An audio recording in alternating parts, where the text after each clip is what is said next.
Evening టైంలో నాకు మా చెల్లికి ఏమైనా తినాలనిపించి కిచెన్లోకి వచ్చి ఏమైనా స్నాక్స్ కోసం వెతుకుతుంటే మాకైతే బ్రెడ్ ప్యాకెట్ కనిపించింది. మొన్న మా చెల్లి చెప్పిందంట మా డాడీకి తెమ్మని. ఇంక ఈ బ్రెడ్తో మా చెల్లి ఒక మంచి రెసిపీ చేయమని అడిగింది. ఇంకా మా చెల్లి కోసం నేనైతే బ్రెడ్ టోస్ట్ అయితే ప్రిపేర్ చేస్తున్నాను. ఎలా ప్రిపేర్ చేశానో చూసేద్దామా. ఫస్ట్ అయితే ఒక కళాయి తీసుకొని అందులో ఒక లైట్గా గీ యాడ్ చేసుకొని ఈ బ్రెడ్ మొత్తాన్ని కూడా 2 sides మొత్తం కూడా బ్రౌనిష్ కలర్లో వచ్చేంత వరకు ఫ్రై చేసుకోవాలి.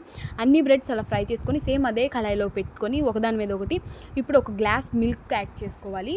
స్వీట్ ఎక్కువ తింటారు అనిపించుకుంటే కనుక ఆ మిల్క్లో కొంచెం షుగర్ మిక్స్ చేసి అప్పుడు వేసేసుకోవాలి. స్వీట్ తక్కువ తింటారు అంటే కనుక ఉత్తి మిల్క్ యాడ్ చేసుకుంటే సరిపోతుంది.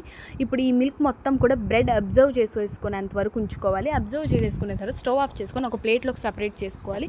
ఇప్పుడు హనీ యాడ్ చేసుకోవాలి. షుగర్ తక్కువ తింటాము అనుకుంటే కనుక తక్కువే యాడ్ చేసుకోవాలి. ఇప్పుడు నేనైతే మేము స్వీట్ ఎక్కువే తింటాము, అందుకే కొంచెం ఎక్కువ యాడ్ చేశాను. ఇంకా టేస్ట్ చేస్తే సూపర్ అంటే సూపర్గా కుదిరింది. అసలు ఇంత పర్ఫెక్ట్గా వచ్చిందని ఎక్స్పెక్ట్ చేయలేదు.